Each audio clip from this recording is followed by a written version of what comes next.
I sat at the head of the long oak conference table, looking at the people I used to call my family. The room was silent in the way a room goes silent right before something breaks. The air conditioner hummed somewhere above the ceiling tiles, but all I could really hear was my own heartbeat, slow and steady, the way it had been for 72 years. Outside the wall of windows behind me, the city moved on the way cities always do, indifferent to whatever private catastrophe might be unfolding 20 floors above the sidewalk. A delivery truck idled at the curb below, and some distant, instinctive part of me, the part that had never quite stopped being a man who drove freight for a living, noted its make and its route number out of pure habit, even as the rest of my attention remained locked entirely on the woman across the table. My wife had been buried 4 days ago. The flowers on her grave hadn't even wilted yet, and already the vultures were circling. My daughter-in-law, Vanessa, leaned forward and placed both hands flat on the polished wood. She didn't look like a grieving relative. She looked like a woman who had just cornered something wounded, and was enjoying the sight of it more than she should have. She slid a thick stack of legal documents across the table. The sound of it sliding against the wood was sharp and deliberate, the kind of sound a person makes when they want you to feel small. "Now that Eleanor's gone," she said, her voice smooth as oil over water, "you'll sign the company over to Tyler. You've done enough, Harold. It's our turn now." I looked at my son, Mark, sitting beside her. He stared down at his shoes, the same way he used to when he was 9 years old and got caught in a lie he didn't have the spine to finish telling. 43 years old, and he still couldn't look his own father in the eye when he knew he was standing on the wrong side of something. They thought they had me cornered. They believed a grieving 72-year-old man was an easy mark, a tired old engine finally sputtering out. They forgot exactly who built the company they were trying to take from me, brick by brick, mile by mile, on roads that had nearly killed me twice. I didn't raise my voice. I didn't argue. 40 years of negotiating freight contracts with men twice as ruthless as Vanessa had taught me one unshakable truth: the man who loses his temper first has already lost the room. I folded my hands together on the table, and I waited. 3 seconds later, the heavy double doors at the back of the boardroom opened. My attorney, Walter Briggs, walked in without a word. He crossed the room with the calm, unhurried gait of a man who has never once doubted the outcome of a fight, set a sealed envelope down in front of Vanessa, and stepped back to stand at my shoulder. "Before I tell you what was inside that envelope, and how I took back everything they thought they'd already stolen, let me know in the comments where you're watching from tonight. And if you've ever had to teach an ungrateful family member a lesson they'll never forget, hit that like button and subscribe to the channel, because this story is going to take you somewhere you won't expect." To understand how we ended up in that boardroom, you have to go back exactly 1 week, to the worst week of my entire life. For days before any of this began, I stood at the edge of a green hillside cemetery, watching a casket the color of polished mahogany disappear into the ground, and I understood for the first time in my life what it meant for the earth itself to feel unsteady beneath my feet. 200 people came to say goodbye to Eleanor. Truck drivers who'd worked for us since the 80s stood in the back rows in their best suits, men with hands as rough as mine, men who'd cried openly at the service because Eleanor had remembered every one of their children's names, had sent handwritten cards for every wedding and every funeral of their own, had never once, in 40 years, treated a warehouse worker as anything less than family. The minister spoke about a life well lived, about partnership, about the kind of love that builds something larger than itself. I stood at the front with my hand resting on the edge of the casket for longer than was probably appropriate, because I could not make myself let go of the last physical thing connecting me to her. Mark stood beside me, and to his credit, he wept, real tears, the kind a son sheds for a mother who loved him unconditionally despite every disappointment he'd ever handed her. I held on to that, later, as one of the few things I could still believe about him without bitterness creeping in. Vanessa stood a half step behind him in a black dress and oversized sunglasses, and I remember, even in the haze of my own grief, noticing that she checked her phone twice during the eulogy, tilting it discreetly against her hip, her thumb moving in small, practiced circles. After the service, during the long line of condolences at the reception hall, I watched her work the room with the efficiency of a woman closing a business deal rather than mourning a mother-in-law. She thanked people for coming in a tone that was warm on the surface and entirely hollow underneath, the kind of performance I'd seen 100 times across a negotiating table from men who wanted something and hadn't yet found the nerve to ask for it directly.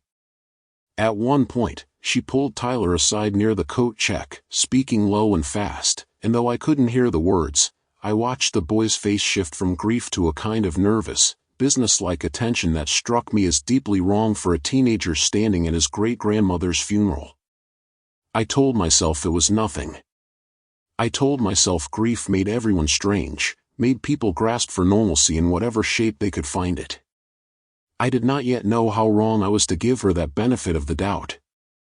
Near the end of the reception, as the crowd thinned and the caterers began quietly clearing trays of food no one had the appetite to finish, Vanessa approached me at the edge of the room. She placed a hand on my arm, her grip firmer than comfort required, and looked at me with an expression I mistook, in my exhaustion, for sympathy. "You should think about the future now, Harold," she said softly. "Eleanor would want you to be practical. She wouldn't want you carrying this burden alone." I remember thanking her for her concern. I remember believing, for one more night, that grief had simply made her clumsy with her timing rather than calculating with her intentions. I would not make that mistake again. The scent of funeral lilies still clung to the curtains, 3 days after the service, refusing to fade no matter how many windows I left open. Eleanor was gone, 48 years of marriage ended by a stroke that took her in 11 days, fast enough that I never got to say everything I needed to say, slow enough that I had 11 nights to sit by her hospital bed and understand, fully, what I was about to lose. The house felt wrong now. Too quiet in a way that had weight to it, like the silence itself was something I had to carry from room to room, heavier than any crate I'd ever loaded onto a truck bed in 40 years of hauling freight. I stood at the kitchen sink on the 4th morning, washing a coffee mug that didn't need washing, just to keep my hands occupied so my mind wouldn't wander back to her empty chair at the breakfast table. Eleanor had picked out this kitchen herself, every tile, every cabinet pull, back when we finally had enough money to renovate instead of just survive. She used to stand right where I was standing and hum while she cooked, off-key, always off-key. Some half remembered him from her childhood church that she never could get quite right. I never once told her, because I loved the sound of her getting it wrong too much to ever fix it. I thought about the morning, 30 years ago, when we signed the papers on our very first warehouse. We didn't have champagne, we couldn't afford it, so we'd split a can of root beer and paper cups in the cab of our truck, and Eleanor had cried, and I'd held her hand so tight my knuckles ached. And we'd promised each other that whatever we built, we'd build it together, and we'd never let anyone take it from the people who actually earned it. That was when I heard the heels. Sharp, fast, deliberate clicks against the hardwood, getting louder down the hallway, the kind of footsteps that announce a person has already decided what they're about to say before they've even entered the room. Vanessa walked into my kitchen without knocking. She wore a black dress that looked more like it belonged at a gallery opening than a house of mourning, tailored, expensive, not a single wrinkle from sitting in a car, and there wasn't a single tear on her face, not one trace of the red-rimmed eyes that had marked every other person who'd come through that funeral receiving line. She set a thick folder on my counter with a heavy, final-sounding thud. "What is this?" I asked, drying my hands slowly, deliberately, keeping my voice level the way I'd learned to keep it level in 100 tense negotiations over the decades.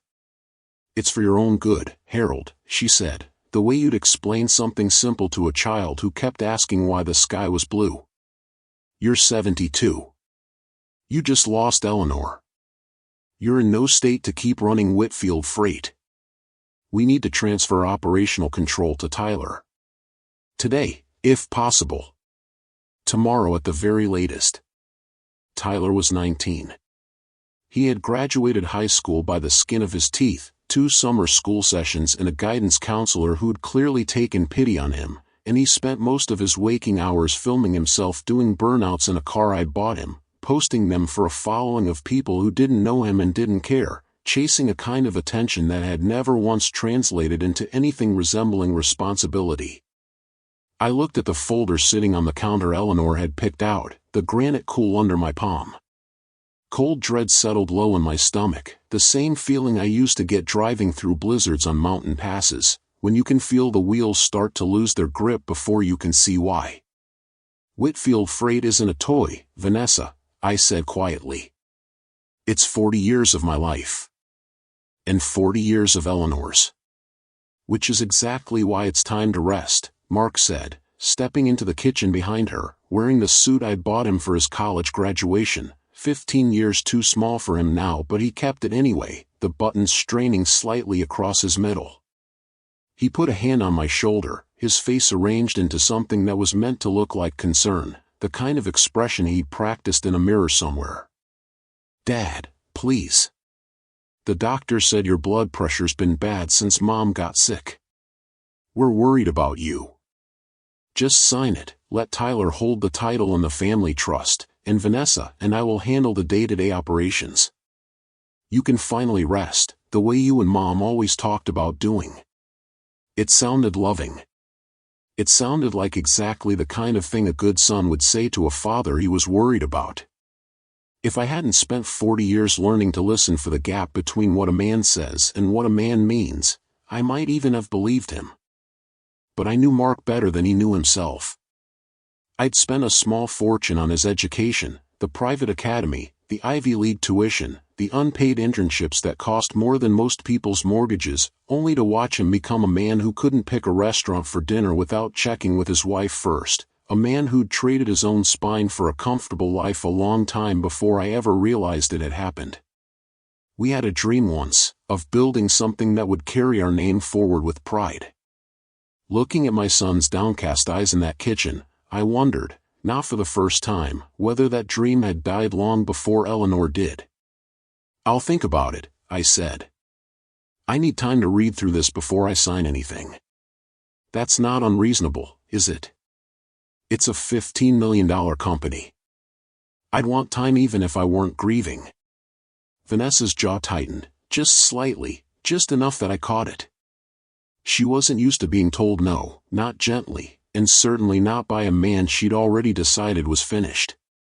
Of course, she said, recovering quickly, smoothing her tone back into something soft and patient. Take your time, Harold. Just don't take too much of it. The market's volatile right now, and the company needs steady leadership. They left the kitchen together, and their footsteps faded down the hall toward the front door. I stood there alone with the folder, my heart beating that same slow, steady rhythm it had kept through every storm of my life. I turned my head toward the bay window over the sink. The glass had gone dark with the evening outside, turning it into a mirror, and in that mirror I watched Vanessa pause by the front door, out of sight of the kitchen but perfectly visible to me. She pulled out her phone and began typing quickly, a small, satisfied smile curling at the corner of her mouth, the kind of smile a person wears when they think no one is watching. She had no idea I could see her. The old man softening, she murmured to herself, just loud enough that I caught it through the quiet house. Tell Connor to get the transfer documents ready. We move by Friday. Connor. I didn't know that name yet. But I would. I would come to know it better than I ever wanted to.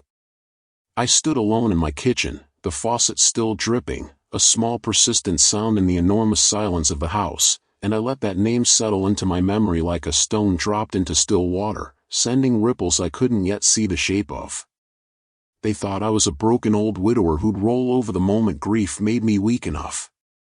They were about to learn that a wolf doesn't lose his teeth just because he's lost his mate. If anything, a wolf who's lost everything else has nothing left to lose, and nothing left to hold him back. I didn't sleep that night. I lay in our bed, my bed now, I supposed, though the words still didn't fit right in my mouth, staring at the ceiling, listening to the empty side of the mattress not creak the way it used to when Eleanor turned over in her sleep. By 5:30 the next morning, I gave up trying and was pulling into the executive lot at Whitfield Freight, the sky still dark, the air sharp with the kind of cold that wakes you up better than coffee ever could. I walked through the empty lobby, nodded to the night security guard, a kid named Marcus who'd worked the overnight shift for 3 years and always greeted me by name, and took the elevator to the executive floor. I bypassed my own office and headed straight for the records room at the end of the hall, the room that held the backup financial documents for every major contract and trust agreement tied to the company, the room that held, in physical paper form, the things I'd never trusted entirely to a server. I swiped my master key card. The reader beeped once, sharp and flat, nothing like the familiar click and green light I'd grown used to over the years. Access denied. I swiped it again. Same result. A third time. Same red light, blinking patiently, almost mockingly, in the dim hallway. Trouble with the door, Harold? The voice came from behind me, too cheerful for the hour, too awake, too well put together. Connor Whitlock, I didn't know it yet, but that name would matter more than almost any other name in this story, was our newly hired chief financial officer, a man Mark had brought on 8 months earlier with Vanessa's enthusiastic backing, over the objections of 2 board members who'd found him slick in a way they couldn't quite articulate. He wore too much cologne, something heavy with cedar and musk that hit you from 10 feet away, and a suit that cost more than my first truck had. My card's not working, I said evenly, turning to face him. It's rejecting me for the records room. Right, sorry, should have mentioned it. We're doing a security system overhaul this week. Mark authorized it, said you'd be taking some time off to grieve, so he figured it was a good window to handle the upgrade without disrupting daily operations. Mark authorized it, I repeated, letting the words sit in the air between us. That's right. Nothing to worry about, Harold. Everything's under control. You should be home resting, honestly. We've got it handled. I looked into Connor's eyes. They were calm, amused, and utterly without shame, the eyes of a man who has done this kind of thing before and gotten away with it every time. He knew exactly what he was doing. They were locking me out of my own company, building a wall around whatever they didn't want me to see, and they were doing it with my own son's signature on the authorization. I remembered, standing there in that hallway, the afternoon 8 months earlier when I'd interviewed Connor myself, alongside Mark and 2 members of the board. He'd worn a more modest suit that day, his cologne lighter, his manner appropriately humble for a man interviewing for his first CFO position at a mid-sized firm. He'd talked about wanting to find a company where he could build something lasting, somewhere he could put down roots rather than simply climbing a ladder. What draws you to logistics specifically? I'd asked him, the same question I'd asked every finance candidate for 30 years, curious whether the answer would reveal genuine interest or empty ambition. Honestly, Mr. Whitfield, he'd said, leaning forward with what had seemed, at the time, like genuine sincerity, I admire what you and your wife built from nothing. A company like this, it's not just numbers on a spreadsheet. It's a story about what happens when people do things the right way, slowly, over a long time. I'd be honored to be part of protecting that. I had been moved by that answer. I had shaken his hand afterward and told him I looked forward to working alongside him, genuinely believing I'd found someone who understood the values Eleanor and I had spent our lives building into the company's foundation. Standing in that locked hallway 8 months later, staring at a red light blinking patiently on a door that had once opened for me without question, I understood with a sinking clarity exactly how thoroughly I had been read, measured, and performed to in that interview room. Connor hadn't been auditioning to protect what we'd built. He'd been auditioning to learn exactly how it worked, so he could more efficiently take it apart from the inside. The old Harold, the man I'd been at 30, hauling freight through 3 states on no sleep, the man who once threw a hijacker bodily off the back of his own truck on a dark stretch of interstate, might have grabbed Connor by the collar and made him explain himself in language a lot less polite than the boardroom version. But the man I'd become over 40 years of negotiations knew better than to let his hands move faster than his mind. If I made a scene here, in this hallway, with no witnesses but a man who already worked for the other side, I'd hand them exactly what they needed, proof that grief had made me unstable, unfit to run things, exactly the narrative Vanessa had already started writing in her texts. Of course, I said, nodding, forcing my voice into something easy and unbothered. Long overdue, I'm sure. We've been running on the old system since before you got here. Exactly, Connor said, relaxing slightly, pleased that I hadn't pushed. Should be all sorted by next week. I turned and walked to my office at the far end of the corridor, my footsteps even and unhurried, though my mind was racing faster than it had in years. I locked the door behind me and sat down at my desk, the same desk Eleanor and I had picked out together at an estate sale 25 years ago because we both liked the heavy oak and refused to pay retail for furniture even after the company started turning a real profit. I opened the bottom drawer and pressed my thumb to a small biometric panel hidden beneath the wood, a modification I'd made myself, quietly, on a weekend when no one else was in the building. A soft click, and a compartment slid open, revealing a dust-covered external hard drive I hadn't touched in years, not since the last time a rival logistics company had tried to poach our routing data. They thought controlling the network meant controlling the truth. They had no idea that 10 years ago, after a corporate espionage scare with a competitor based 2 states over, I'd had a private backdoor built directly into our servers by a programmer I trusted with my life, one that existed entirely outside their modern security system, untouched by any upgrade, invisible to anyone who didn't know the exact sequence to find it.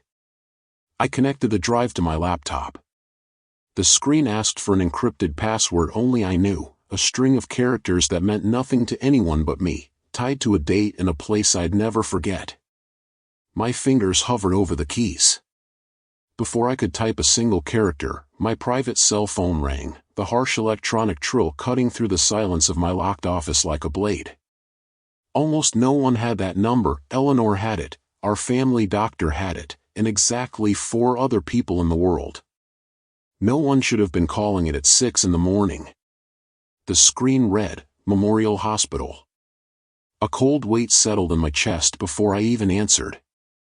Hospitals don't call at dawn with good news. Mr. Whitfield, this is Memorial Hospital. We're calling about your grandson, Tyler. He's been in a serious motorcycle accident. He's in the trauma unit, and we need family here immediately. I was in my truck before I finished hanging up, the laptop and hard drive shoved back into their hidden compartment without a second thought. Whatever digital war I'd been about to wage would have to wait. My grandson, the boy I believed, in that moment, to be my grandson with my whole heart, was bleeding somewhere across town. The drive felt like it took an hour and also no time at all, a blur of red lights I rolled through and turns I took faster than I should have. I abandoned my car in the emergency drop-off zone, not caring about the ticket I'd surely get, and ran through the sliding doors into a wall of fluorescent light and the smell of antiseptic and stale coffee that every hospital in the country seems to share. Vanessa was pacing near the trauma ward, typing furiously on her phone, looking more inconvenienced than frightened, her heels clicking in irritated rhythm against the linoleum. Mark sat slumped in a plastic chair, his face pale and damp with sweat, his expensive suit, the one I'd bought him 3 Christmases ago, hopelessly wrinkled. He took a corner too fast, Mark said when he saw me, his voice cracking, standing up too quickly. Lost control, hit the guardrail. He's lost a lot of blood, Dad. They said it's bad. A tired-looking doctor came through the double doors a few minutes later, his scrubs marked with small dark stains I tried not to look at too closely. We've stopped the bleeding, he said, his clipboard tucked under one arm, but his hemoglobin is dangerously low. We need to start a transfusion immediately to prevent shock. Unfortunately, your grandson has a rare blood type, AB positive, and our blood bank is critically low this week after a highway accident depleted our reserves. We need direct family donors. We can cross-match you both right now in the lab. The world around me went very quiet, the way it does sometimes right before a truck jackknifes, that half second where everything slows down and you can see the disaster coming before your body has time to react to it. AB positive. I am O positive. Eleanor was O positive. I remembered it from 48 years of medical forms, From the time she needed a transfusion herself after Mark's birth, from 100 small administrative moments that had never mattered until this exact second.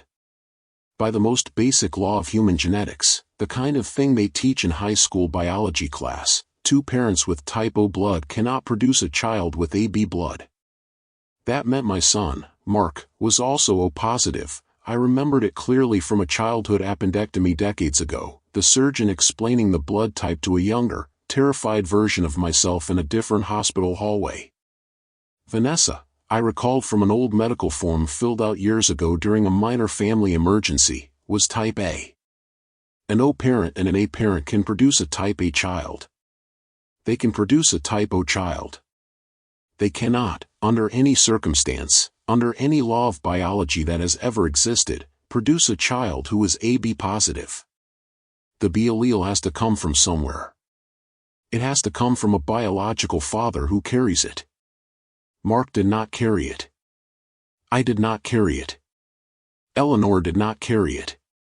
There was only one explanation, and it was sitting in front of me wearing my last name, bleeding out on an operating table I'd helped pay for 3 years of corporate insurance premiums. Tyler, the boy I had spoiled relentlessly, the boy I had been preparing to inherit a company built from a $400 used truck and a fold-out card table, did not have a single drop of Whitfield blood in him. I turned to look at Mark, my mind still trying to reject what it had already calculated with absolute certainty. I expected confusion. I expected him to question the doctor, to demand a retest. The way any father would have told his son's blood type made no biological sense at all. Instead, I watched him go pale and silent, staring at the floor, his whole body trembling under the weight of something I couldn't yet name. He wasn't confused. He wasn't even surprised. He was terrified. He knew. Before either of us could speak, Vanessa pushed past the doctor, demanding he call a private hospital, insisting she'd pay for an emergency helicopter transfer rather than waste another second standing in this hallway. It was, I would realize later, the loudest possible way to avoid being asked to donate blood herself. I watched her perform outrage and urgency with the practiced ease of a woman who had clearly done this kind of performance before. I said nothing. I let her arrange her helicopter, watched the doctor reluctantly agree to make calls, and I stood very still in that sterile hallway, doing the only kind of math I had ever truly trusted, the kind with no room for argument, no room for excuses, no room for a story crafted to make the numbers feel different than they were. I sat in that hospital corridor for a long moment after the doctor walked away, and my mind, unable to bear the present, did what it sometimes does under pressure. It retreated 40 years into the past, to a version of myself that wouldn't recognize the man standing in that hallway now. In 1985, Eleanor and I owned exactly one truck, a 1971 Ford with a cracked windshield, a transmission that slipped on every incline, and an odometer that had long since stopped meaning anything. We bought it for $350 from a man who was relieved to be rid of it, and we had $50 left over for fuel and the first month's rent on a one-room apartment above a hardware store.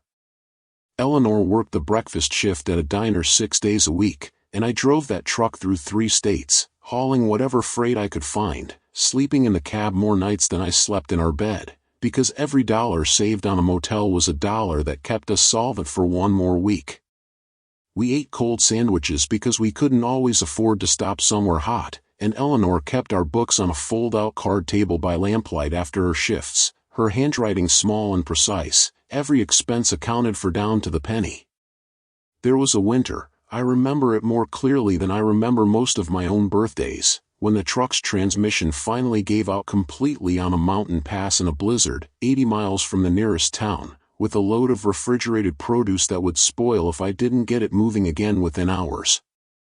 I spent 6 hours in the snow with a flashlight clenched between my teeth, doing a repair that should have required a professional shop, because we didn't have the money for a tow truck and we couldn't afford to lose the contract. I made it. I delivered that load 11 hours late, and the client docked our pay, and Eleanor and I sat together that night and cried, not from sadness, but from the bone-deep exhaustion of 2 people who had just barely survived something that could have ended everything we were trying to build. We signed the lease on our first real warehouse 2 years later, a building so old the previous tenant had left rusted machine parts in every corner, and we celebrated with a single can of root beer split between 2 paper cups, because champagne felt like something other people got to have. Eleanor cried that night too, but it was a different kind of crying, the kind that comes when you realize, against every reasonable expectation, that the thing you were building with your bare hands had actually started to become real. We hired our first employee the following spring, a quiet, steady man named Harold Jenkins, no relation to me despite the shared first name, who stayed with us for 31 years until his retirement, and who I would later come to think of as a brother more than an employee. Eleanor insisted, from the very first hire, that we would pay every person who worked for us a fair wage, that we would treat every driver and every warehouse hand the way we wished someone had treated us during those years sleeping in a truck cab in the snow. By 1995 we had 12 trucks. By 2005 we had 140, 3 regional warehouses, and a name that mattered in freight circles up and down the Eastern Corridor. By the time Eleanor was diagnosed, Whitfield Freight was worth $15 million, built 1 delivery, 1 fair contract, 1 loyal employee at a time, over 4 decades of work that had cost us more sleep and more skin than either of us had ever expected to give. Every dollar in that company had a story behind it. Every employee had a face I knew, a family I'd met, a Christmas card I'd received every year without fail. And sitting in that hospital corridor, watching my son refuse to meet my eyes, I understood with a terrible, growing certainty that the people circling around what we'd built had no idea what it had actually cost to make it, and even less interest in finding out. They thought it was simply money sitting in an account, waiting to be claimed. It had never been simply money. It had been our entire lives. The transfer was arranged within the hour, an emergency flight to a private facility 40 minutes away that Vanessa's credit card guaranteed without a second thought. While we waited for the helicopter, I suggested coffee, my voice steady, giving Mark no reason to suspect the storm building behind my calm expression. Mark hesitated, glancing at Vanessa for permission like he always did, an old habit I'd watched calcify into something pathetic over the years. She waved him off without looking up from her phone, already moving on to her next call, eager for the privacy to make arrangements I wasn't yet aware of. We sat across from each other in the hospital cafeteria, 2 cups of bad coffee going cold between us in flimsy paper cups that reminded me uncomfortably of the ones Eleanor and I had used to celebrate that very first warehouse, decades and a lifetime ago. "So," I said, keeping my voice calm, free of accusation, the same tone I'd used to open 1,000 difficult negotiations over the years. I was a little confused by what the doctor said back there. "Tyler's AB positive. You're O." "I'm O." "Your mother was O, God rest her." "How exactly does that happen, Mark?" Mark flinched like I'd struck him across the face. He didn't look puzzled, the way an innocent man would, the way I'd watched 100 honest people look when confronted with a piece of information that genuinely contradicted what they believed. He looked caught, that specific, unmistakable expression of a man who has been carrying a secret so long he's forgotten how to defend against the question he always knew was coming. "You're grieving and confused, Dad," he snapped, too fast, too loud for the quiet cafeteria, a few heads turning at nearby tables. "It's probably a lab error. It happens all the time in places like this, overworked techs, mislabeled samples. Don't start turning my son's medical emergency into one of your conspiracy theories." I sat with that for a moment, letting the silence stretch, watching him fidget under it. In 40 years of negotiating contracts with men who lied for a living, I had learned to recognize the difference between honest confusion and a cornered man lying badly. A confused man asks questions. A guilty man gets angry to avoid having to answer any.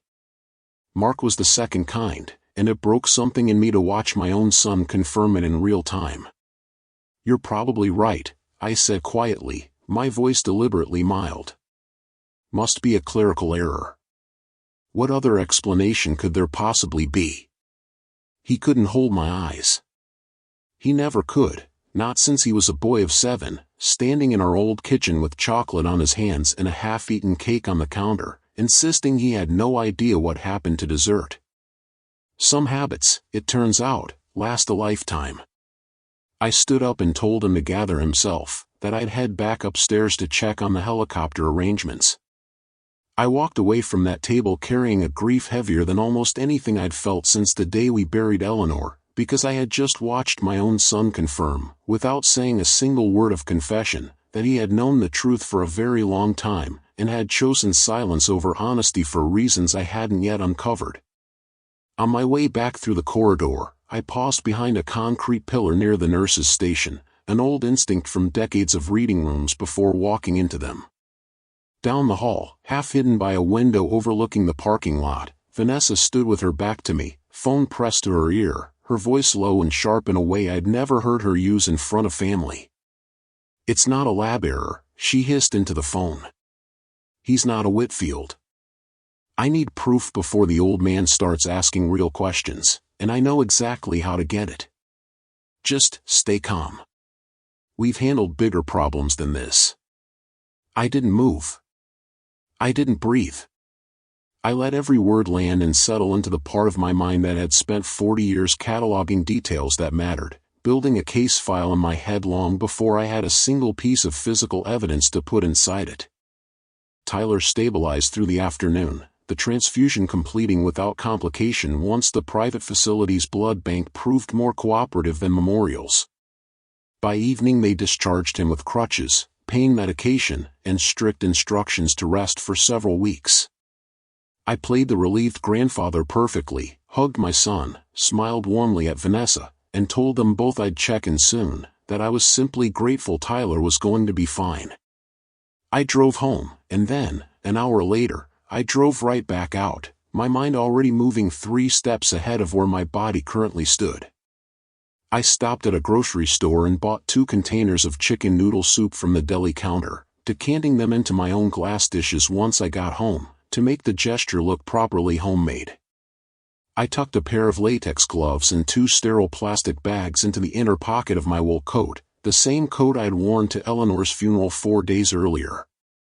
Their house, a 5-bedroom colonial with a circular driveway, manicured hedges, and a fountain that ran year-round regardless of the season, had been paid for with a down payment I'd written 3 years earlier, believing I was securing a stable future for my own flesh and blood, my only grandson, the boy I genuinely loved despite his teenage carelessness. Standing on the porch with 2 containers of soup in my hands, the house felt less like a gift I'd given and more like a piece of evidence waiting to be examined. Mark let me in, surprised and a little anxious to see me again so soon after the hospital. Vanessa barely looked up from a stack of hospital discharge paperwork and a glass of red wine at the marble kitchen island, complaining loudly about the exorbitant cost of the emergency helicopter transfer she herself had insisted on arranging. "Can you believe the nerve of these companies?" she said, tossing a bill onto the counter without acknowledging my presence beyond a passing glance. "Charging us a premium for a 40-minute flight. It's highway robbery."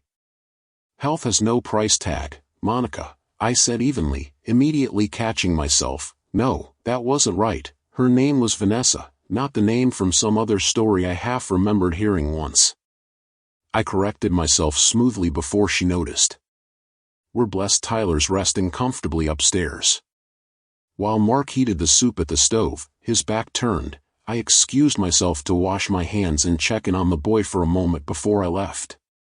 I climbed the staircase slowly, my heart beating with a cold, precise rhythm that had nothing to do with my age and everything to do with what I was about to do. Tyler was asleep in his enormous bed, his injured leg propped on a stack of pillows, noise-canceling headphones still covering his ears from whatever he'd been listening to before exhaustion took him. I quietly slipped into his attached bathroom, the air smelling of expensive cologne and mint toothpaste, and pulled on the gloves with the kind of careful, deliberate movements I'd once used loading fragile cargo onto a truck bed. I opened the mirrored medicine cabinet above the sink. There, resting in a sleek ceramic holder, was his blue electric toothbrush, the bristles still faintly damp from recent use. It was, I knew, a perfect, uncontaminated source of genetic material. I lifted it carefully, touching only the handle, and sealed it into the first sterile bag, zipping it shut with a small, final click. I closed the cabinet without a sound and slipped back out into the hallway. Instead of returning directly to the kitchen, I took a detour toward the laundry room just off the garage. Mark was a creature of absolute habit, a trait I'd noticed in him since childhood. He went to the same gym 3 times a week, always tossed his sweaty workout clothes into the same wicker hamper by the garage door, too lazy to ever carry them the extra 10 feet to the washing machine itself. I found the hamper immediately.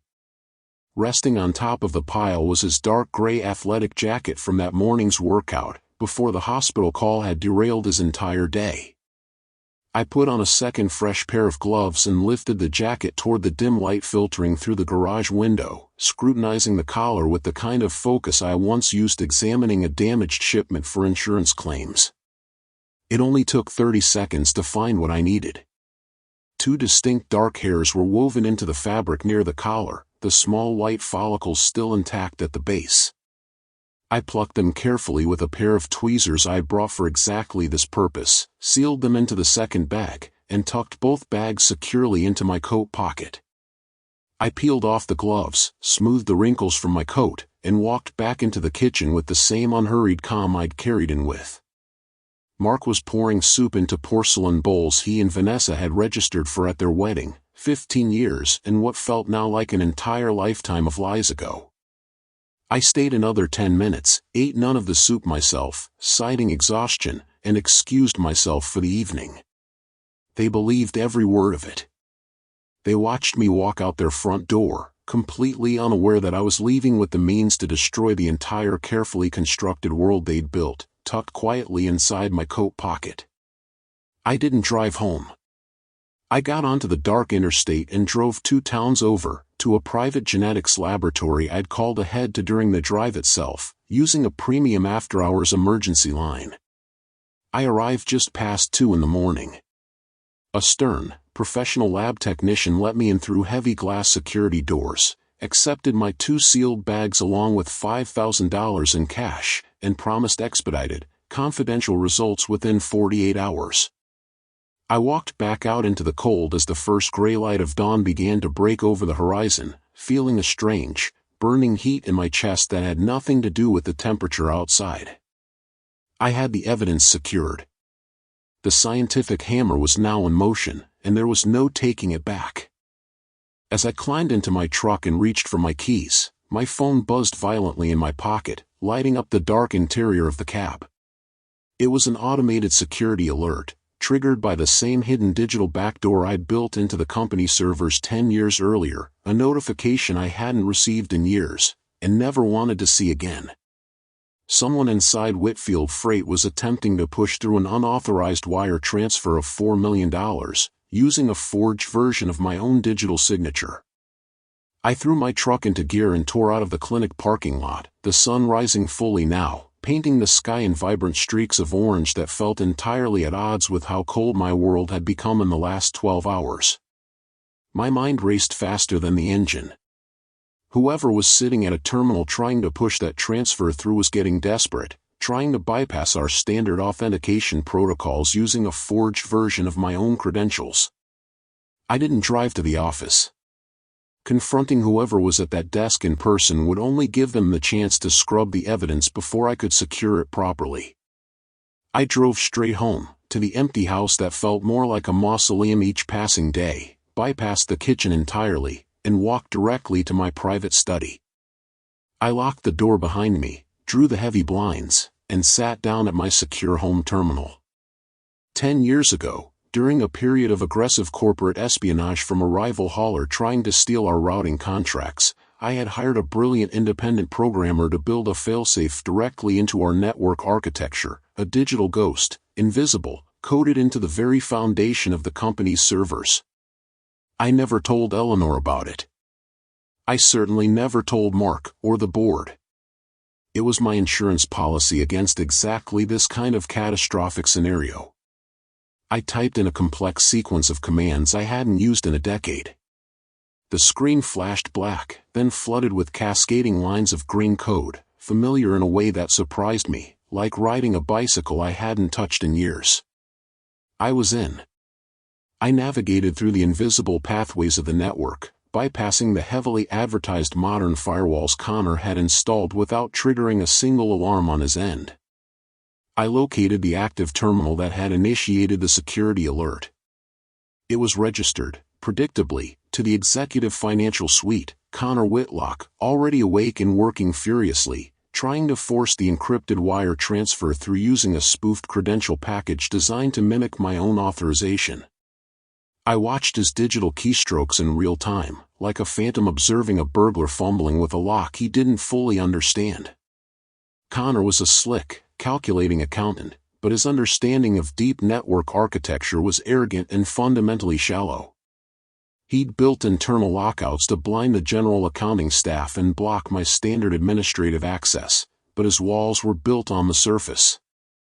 He had no idea I was swimming beneath the entire foundation he thought he controlled. With a few precise keystrokes, I isolated his transfer request and quietly quarantined the transaction, suspending $4 million in a hidden digital purgatory where he could neither complete the transfer nor cancel the footprint of his attempt. I had him perfectly trapped, though he wouldn't know it yet. Having stopped the immediate financial hemorrhage, I turned my attention to the origin of the rot itself. I needed to know exactly how long this disease had been spreading through my company, and I needed every piece of evidence secured before they realized they were caught. I traced the destination of the block transfer, following the complex routing through a maze of offshore protocols and disguised corporate entities. What I found was a sophisticated, highly organized labyrinth of financial fraud. Connor hadn't just been skimming off the top, he had engineered a systemic pipeline designed to drain the lifeblood of my company slowly, methodically, in amounts small enough to avoid an automatic board review. I uncovered 4 shell companies, all recently registered in Delaware under generic, forgettable names: Crestline Logistics Partners, Apex Freight Solutions, Horizon Management Group, Meridian Supply Consulting.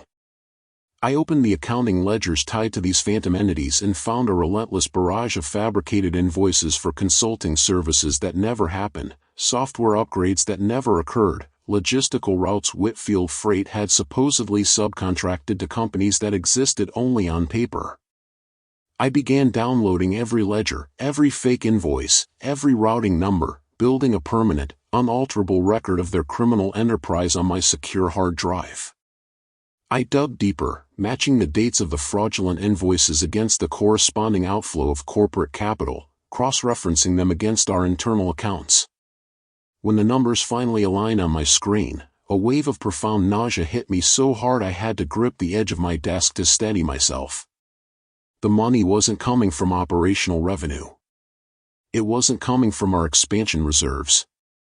The $4 million that Connor and Vanessa had siphoned away over the past 8 months was being systematically drained directly from the employee pension fund, the retirement savings of the truck drivers, the warehouse managers, the dispatchers and mechanics who had dedicated their working lives to building this company alongside me. And the timeline was the worst part of all. I stared at the dates of the largest outgoing transfers, feeling a sharp, twisting agony settle into my chest. The first major withdrawal had occurred 8 months earlier, the exact week Eleanor received her terminal diagnosis. While I sat in sterile oncology waiting rooms holding my dying wife's hand, crying over her hospital bed in the small hours of the morning, my daughter-in-law and our chief financial officer had been busy plundering the company vaults. They knew I was completely consumed by grief and medical decisions. They had weaponized my pain, used Eleanor's tragic decline as a convenient, prolonged distraction to orchestrate a massive theft. I sat back in my heavy leather chair, the glow of the monitor illuminating the dark room, the pieces of the puzzle clicking together with terrifying clarity. The embezzlement of the pension fund. The fake Delaware corporations. The desperate, panicked attempt to push a final wire transfer through at dawn.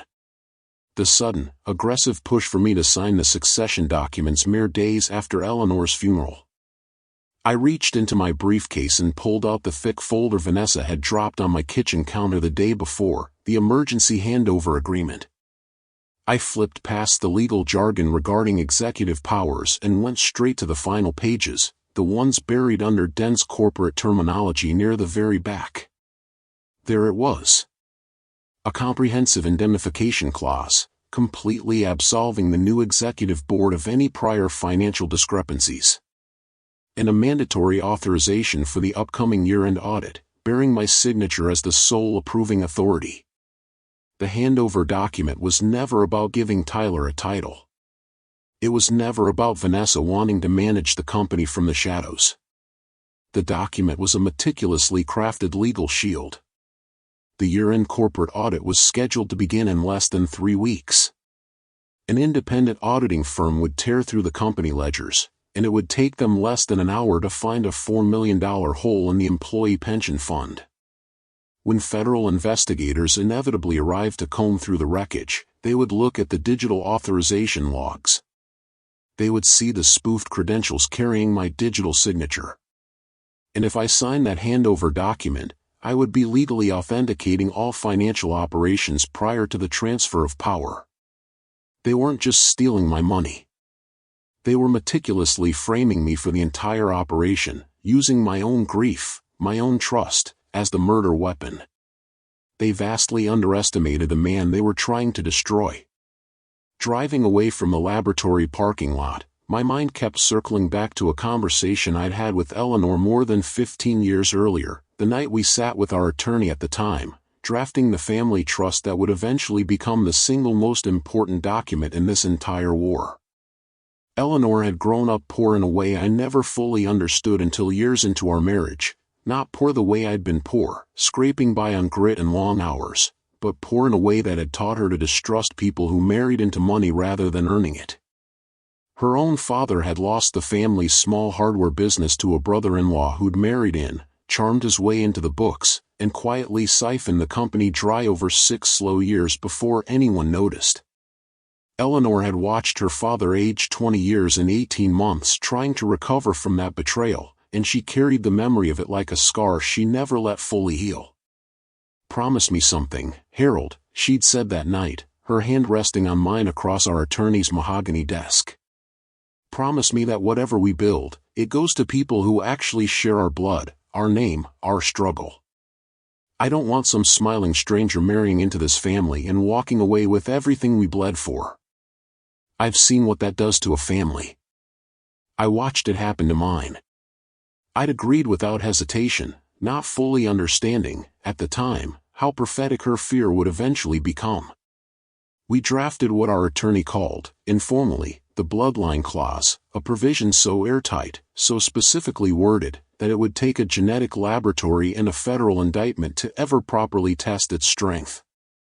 Eleanor never lived to see that clause activated. She never knew that the very fear that drove her to insist on it would turn out to be justified almost to the letter, that the smiling stranger she'd warned against had already, by the time she signed those papers, found her way into our family disguised as our own daughter-in-law.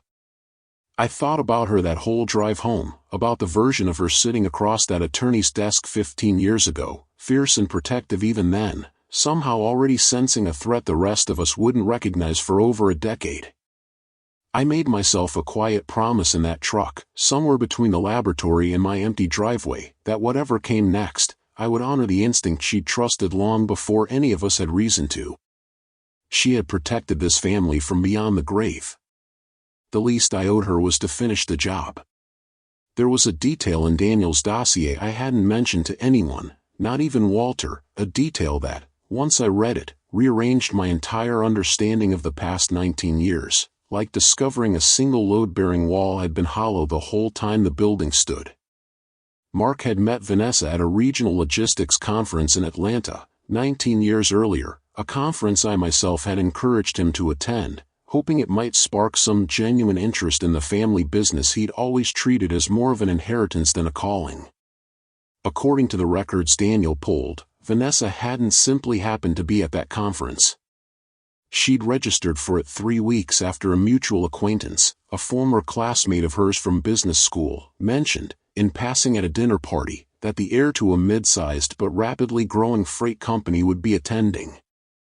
She had researched us. She had researched Whitfield Freight's annual revenue, our expansion trajectory, the rough net worth Forbes had estimated for regional logistics firms of our size that year. She had, in the driest and most clinical sense, done her homework before she ever extended her hand to my son at a hotel bar and introduced herself with a practiced, easy laugh that I would later watch her use 1,000 more times across 2 decades of family dinners.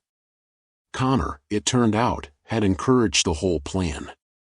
They'd been quietly together for years by then, unable to build the life either of them wanted on their own modest salaries, and they'd made what Daniel's report bluntly called a long-term joint financial strategy. Vanessa would marry into money, any money, wherever the most promising opportunity presented itself, and Connor would eventually find his way into the same company through legitimate-seeming channels, patient enough to wait years if necessary for the structure to align. It took them 4 years to execute the second half of that plan.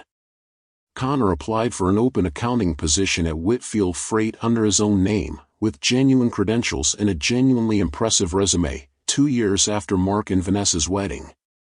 I remembered interviewing him myself, remembered being impressed by his sharp understanding of supply chain finance, remembered shaking his hand and telling him I looked forward to having him on the team. I had let the wolf in through the front door myself, shaken his hand, and thanked him for joining us. Reading that section of Daniel's report, sitting alone in my study at 2 a.m, I felt something shift in me that was different from anger, different from grief.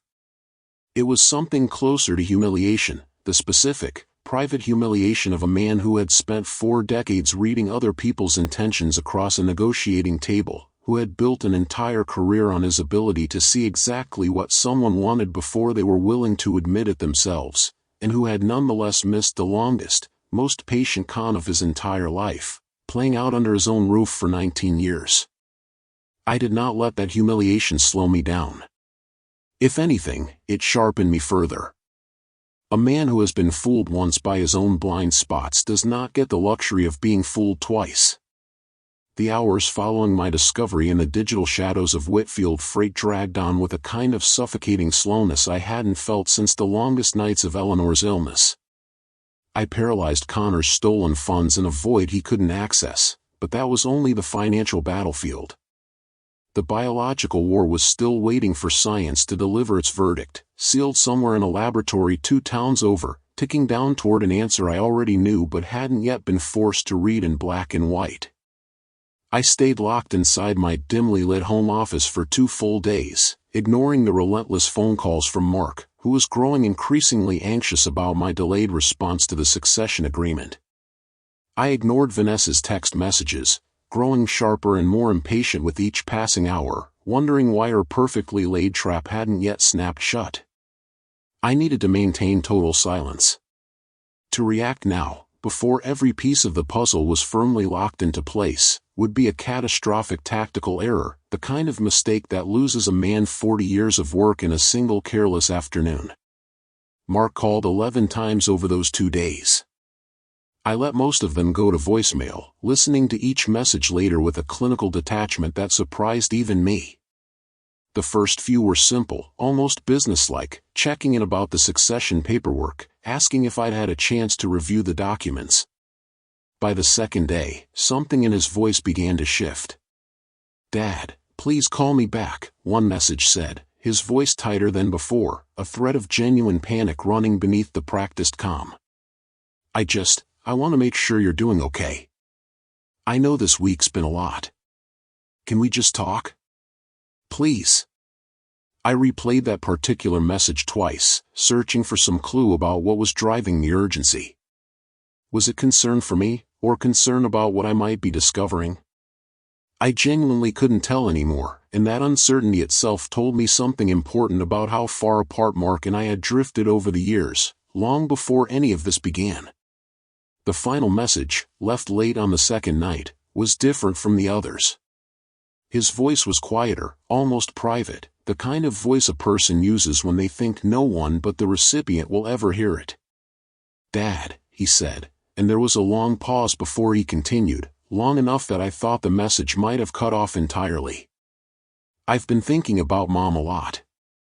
About how she always used to say the truth always finds its way out eventually, no matter how long you bury it. I used to think that was just one of her sayings, you know, like all the others.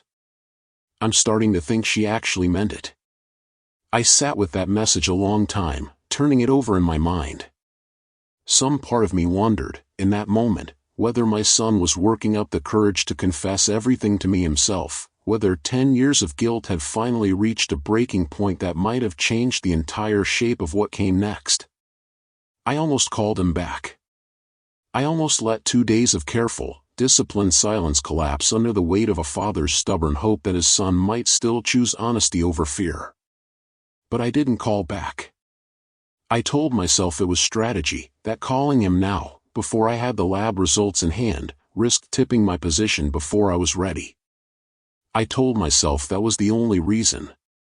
If I am being entirely honest, sitting here telling you this story now, I think some smaller part of me was simply afraid of what I might hear if I picked up that phone, afraid that whatever courage had flickered in his voice that night would evaporate the moment we were actually speaking, the way it always had before.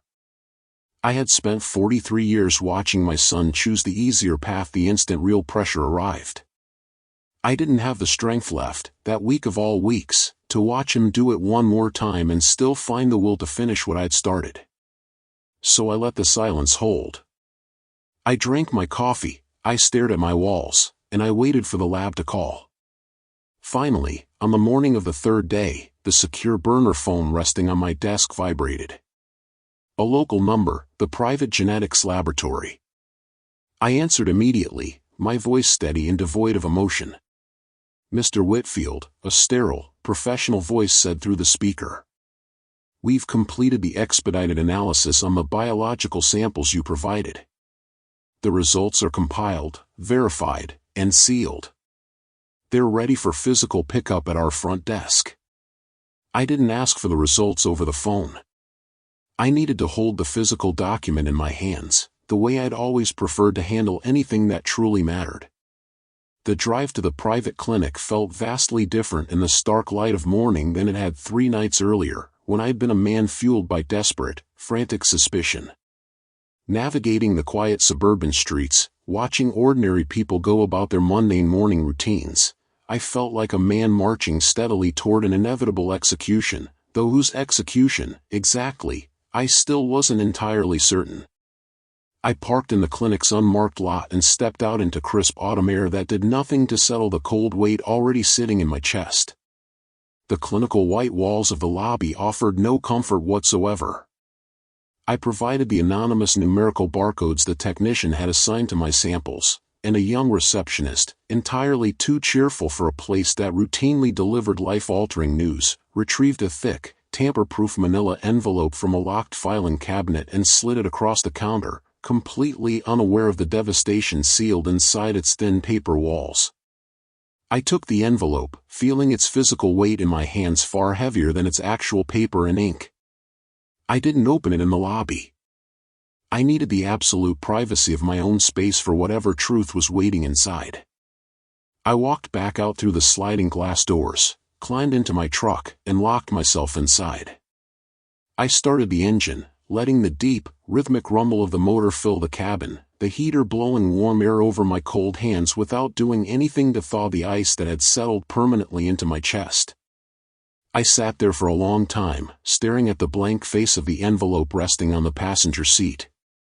Inside that paper casing was the absolute scientific truth of my bloodline. I had spent 18 years looking at Tyler, searching for traces of my own features in his adolescent face, looking for Eleanor's bright smile in his expressions, looking for my own relentless drive in his restless energy. Now I was about to find out whether I'd spent 18 years searching for ghosts. I took a steadying breath, reached over, and picked up the envelope. I slid my finger under the sealed flap and tore it open in one swift, decisive motion. I pulled out the crisp white laboratory report, dense with genetic markers and biological sequencing charts, and let my eyes drop directly to the bold conclusion printed at the very bottom of the final page. Probability of paternity, 0%.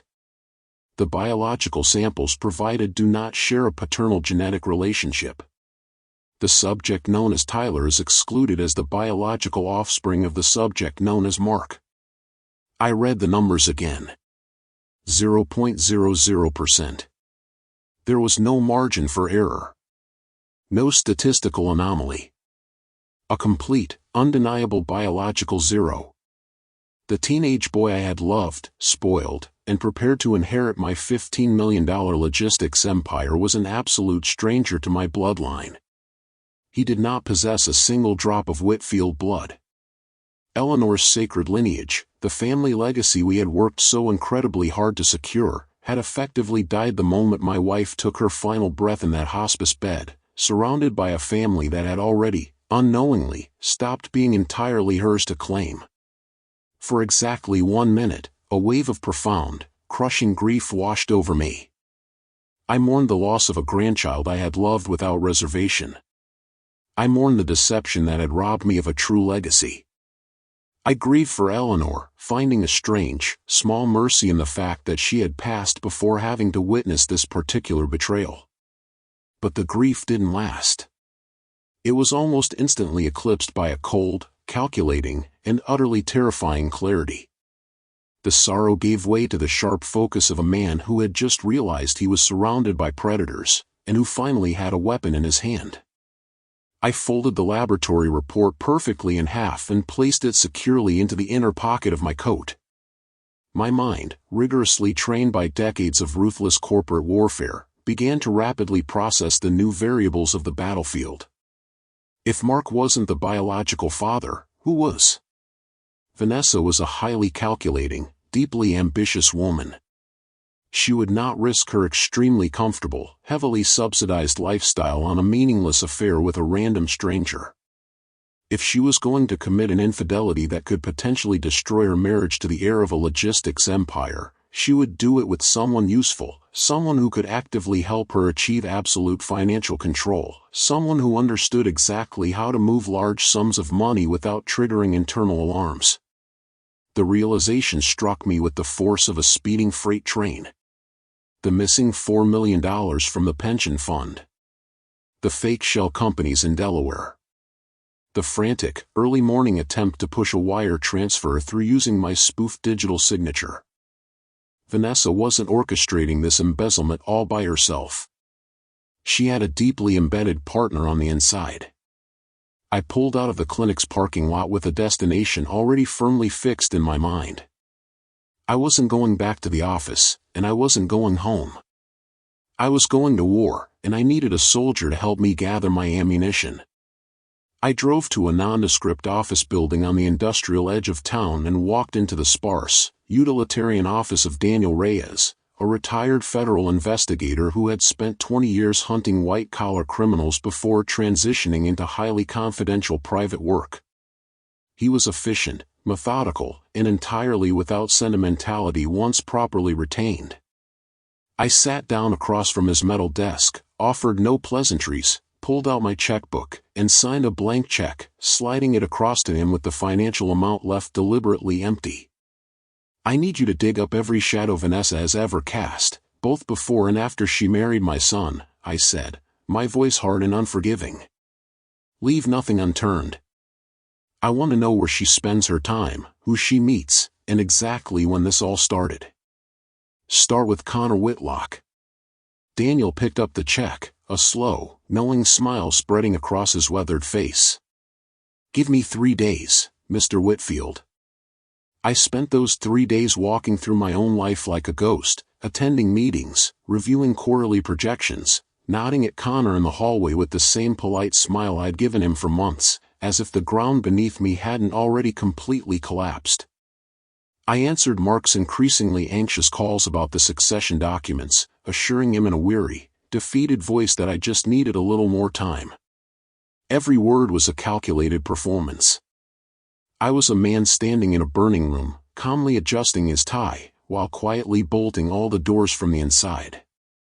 On the evening of the third day, my burner phone buzzed with a single text, an address for a 24-hour diner on the industrial outskirts of the city, and a specific time.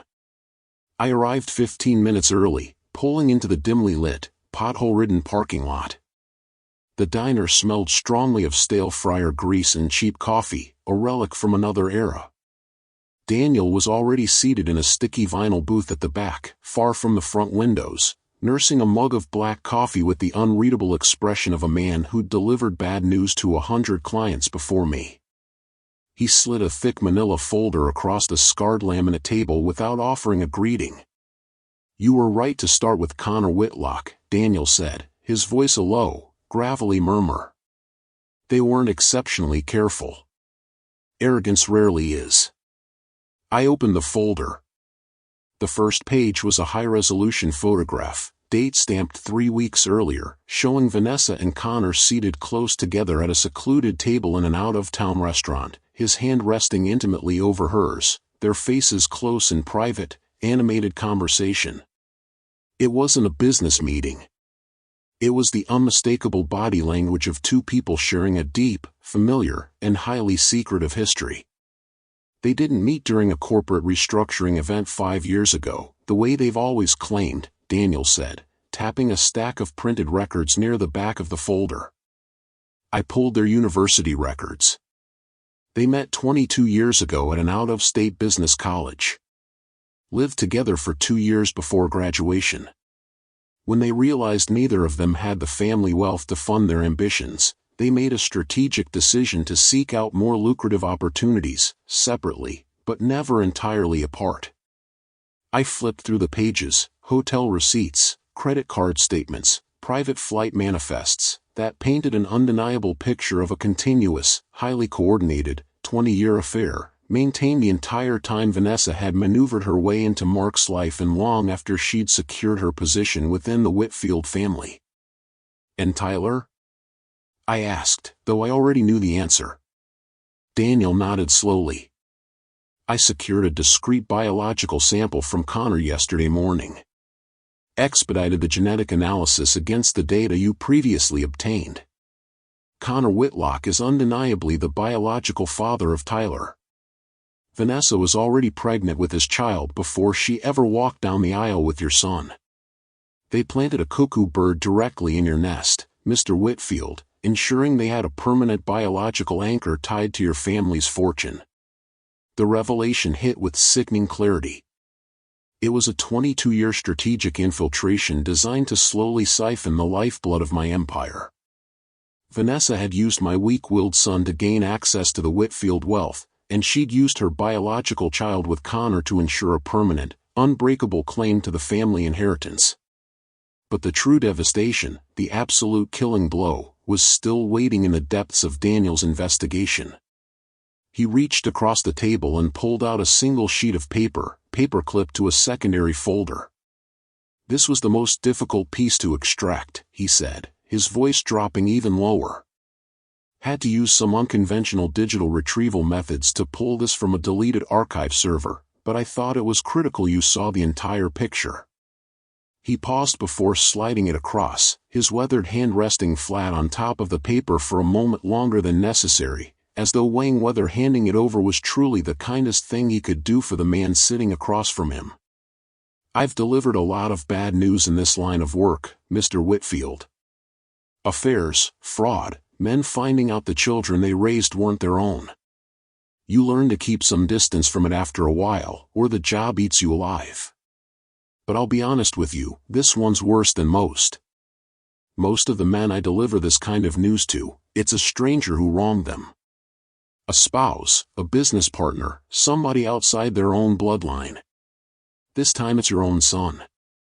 I wanted you to know I understand the weight of what I'm about to hand you, before I hand it to you." I appreciated the honesty more than he probably realized. "Give it to me anyway, Daniel," I said. "I didn't hire you to protect my feelings. I hired you to find the truth." He nodded once, respect flickering briefly across his face, and finally slid the paper the rest of the way across the table. It was a printed copy of a private email, date-stamped exactly 10 years earlier, sent from a heavily encrypted private account belonging to Mark, addressed directly to Vanessa's personal email. I read the message, my heart turning into a cold, heavy stone. Vanessa, I got the test results back from the specialist today. It's confirmed. I'm completely sterile. The childhood infection caused permanent, irreversible damage. There's no chance of me ever fathering a child. We have to be incredibly careful. If my mother finds out, if she realizes I can't provide a biological heir, she'll invoke the bloodline clause in her trust. She'll cut me out completely and leave everything to charity. We have to maintain the illusion. My father must never know. Tyler is the only thing keeping my inheritance secure. The diner faded away. The smell of grease, the hum of the refrigerator, the low murmur of other patrons, all of it vanished into a ringing, suffocating void. Mark had known. He had known for 10 years.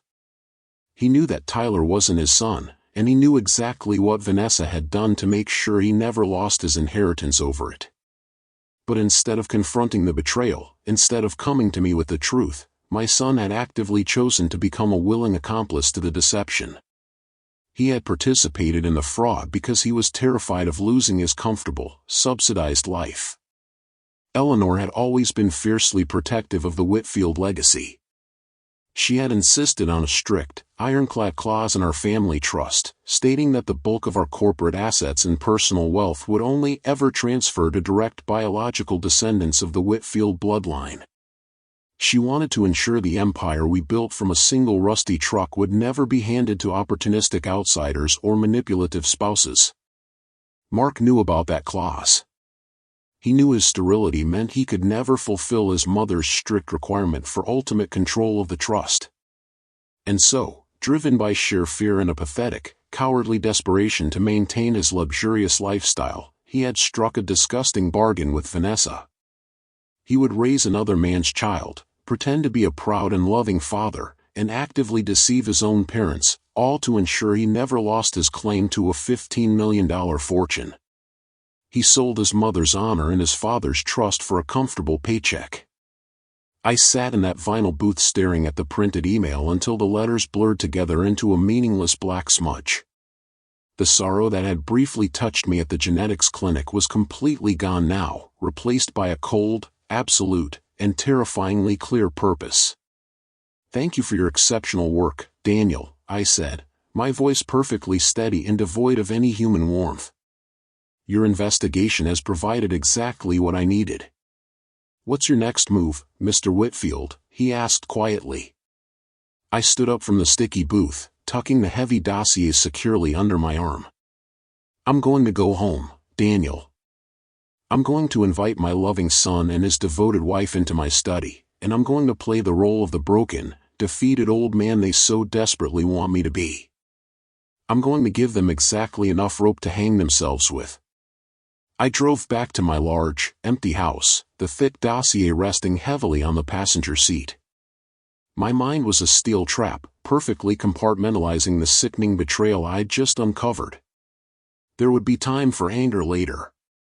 Right now I needed absolute, unwavering focus.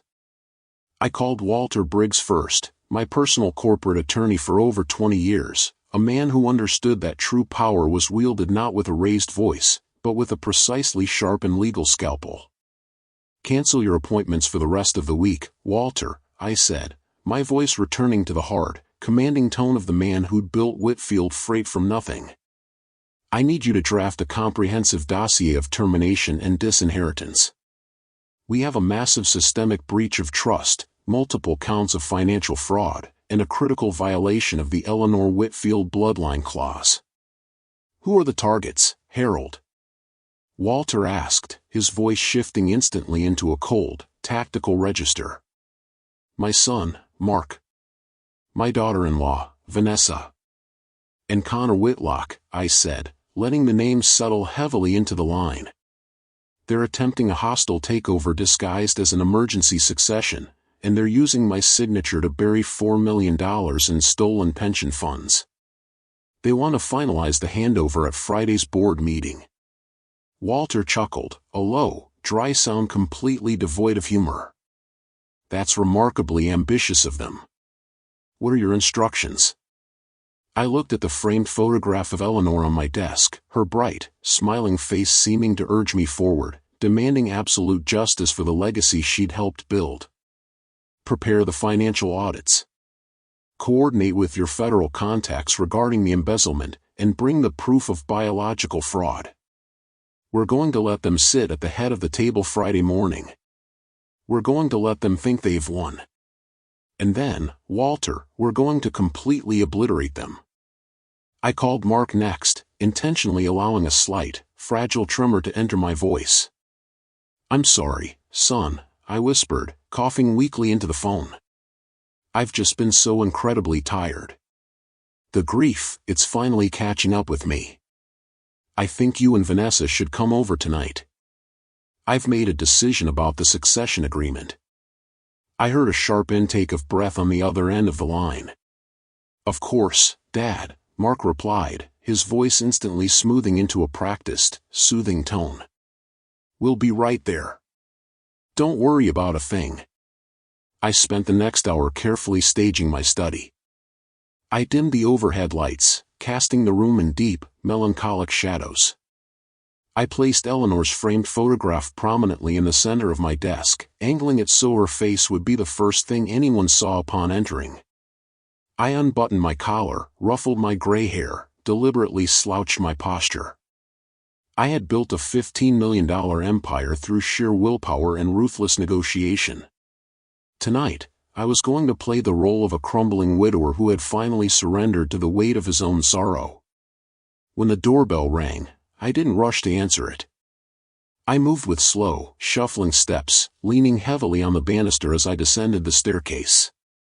Mark and Vanessa stood on the porch, dressed in understated, expensive clothing, their faces arranged in masks of deep, performative sympathy. Dad, Mark said softly, stepping inside and wrapping his arms around my shoulders in a brief, awkward hug. Vanessa followed, offering a tight, sympathetic smile that did nothing to hide the sharp, predatory gleam in her cold eyes. We walked back to my study. I sank heavily into my leather chair, letting my shoulders slump completely forward, my fingers trembling deliberately against the desktop. I forced a single, genuine tear, born from real grief, to slide down my weathered cheek. You were right, Vanessa, I finally whispered. I can't do this anymore. Without Eleanor, this house is a tomb. The company, the meetings, the relentless pressure, it's all just too much. I'm so tired. I just want to rest. Vanessa sat up straighter, the greedy triumph practically radiating from her entire body. Oh, Harold, she cooed, her voice dripping with artificial sweetness. We understand completely. Grief is a terrible burden. You've worked so hard for so many years. It's time for you to finally step back and let us carry the load. You deserve peace. Mark nodded vigorously beside her, reaching across the desk to pat my trembling hand with feigned affection. We're here for you, Dad. We'll take care of everything. You don't have to worry about Whitfield freight ever again. The sheer audacity of his lie, spoken while holding my hand, sent a shockwave of cold fury straight through my core. I swallowed the bile rising in my throat and nodded slowly. Draw up the final papers, I instructed, letting my voice drop to a weary, defeated murmur. Have the lawyers finalize the emergency handover. I'll sign everything over to Tyler at the Friday board meeting. I want this burden lifted before the end of the week. Vanessa's eyes widened with naked, unadulterated greed. We'll have the documents finalized by Friday morning, she promised, her voice tight with barely contained excitement. We can execute the transfer in front of the entire executive committee. A smooth, seamless transition of power. I let them stay another 20 minutes, enduring their fake sympathy, before they finally rose to leave, eager to finalize their treacherous paperwork. I walked them to the front door, maintaining my shuffling, defeated gait. As soon as their car disappeared down the street, the fragile, trembling old man completely vanished. I stood up perfectly straight, my shoulders squaring with rigid, unyielding resolve.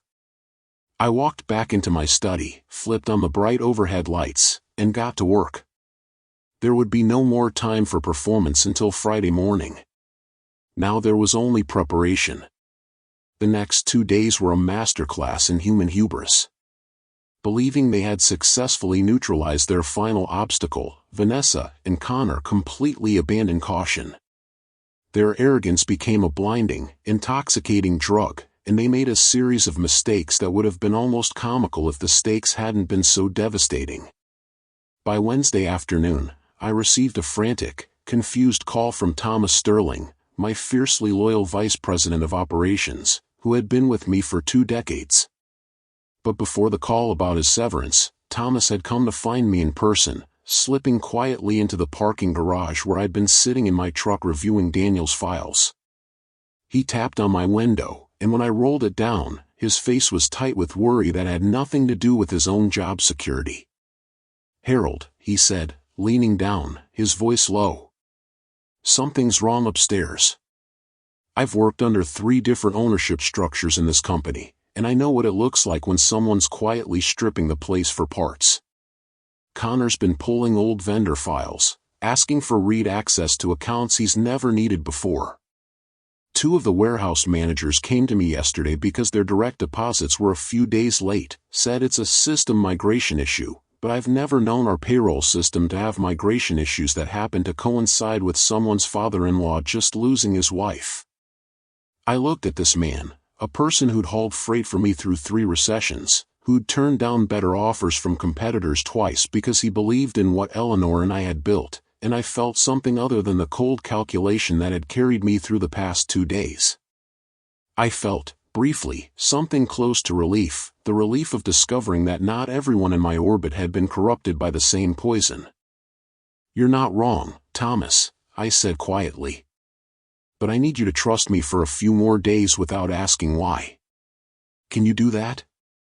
He studied my face for a long moment, the way a man studies a contract before signing it, and then he nodded once, firmly. "Whatever you need, Harold." Always. It was Thomas's loyalty, given so freely and without a single condition attached, that reminded me what I was actually fighting to protect, not just a balance sheet, not just a building full of offices, but the people who had given their working lives to something Eleanor and I had built out of nothing but stubbornness and a shared belief that hard work still meant something in this world. 2 days later, when his own severance call finally came, Thomas's voice was tight with urgency. He told me that Connor had walked into his office that morning, citing an immediate restructuring of the executive tier. Thomas wasn't the only casualty. Within 24 hours, they'd also terminated my director of human resources and my chief logistics coordinator, replacing all 3 veteran employees with sycophantic, underqualified hires handpicked by Connor, people whose only job was to look the other way. Mark, the supposed heir apparent, did nothing to stop the brutal purge. He hid inside his pristine corner office, signing termination authorizations his wife slid across his desk without asking a single question. I told Thomas to take his severance quietly, pack his belongings without causing a scene, and enjoy a brief, well-deserved vacation. "You'll be sitting back in your rightful chair by Monday morning," I promised him, in a voice that left no room for doubt. He trusted me implicitly and walked out of the building with his head held high. Behind the scenes, Walter and I were operating in the deep, unseen currents of the corporate underworld. We converted my home study into a secure war room. Walter used an encrypted server to establish direct contact with Special Agent Patricia Sandoval, a highly decorated veteran of the FBI's white-collar crime division, a woman he'd occasionally clashed with in court but who shared his uncompromising respect for undeniable hard evidence. We handed over the digital key to the invisible backdoor I'd coded into the company servers a decade earlier, providing federal agents with unrestricted access to the labyrinth of financial rot. They spent Wednesday night and all of Thursday tracking the digital paper trail we'd meticulously highlighted, verifying the forged signatures, mapping the offshore routing protocols, and securing warrants to freeze the illicit accounts. The trap was no longer just a corporate termination. It was now a fully coordinated federal sting operation. Agent Sandoval personally assured Walter that armed teams would be strategically positioned in unmarked vans surrounding the headquarters by dawn Friday morning. The evidence of the $4 million embezzlement was completely irrefutable, and the federal government was more than ready to collect.